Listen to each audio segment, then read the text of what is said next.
In this video, we will showcase the overview and setup of the Dell Pro Heavy-Duty Single Monitor ARM HDA26. Begin by placing the stand base securely on your desk and tighten the bolts using the Allen key. Fasten the thumb screw firmly.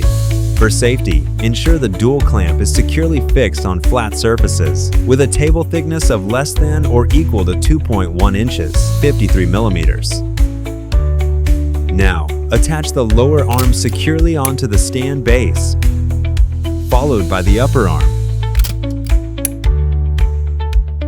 Snap a monitor on using the quick-release VESA mount. Adjust the counterbalance to your ideal tension settings.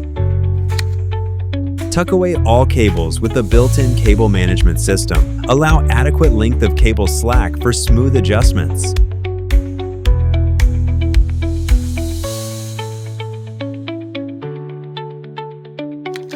This sleek, clutter-free design helps create a more comfortable workspace.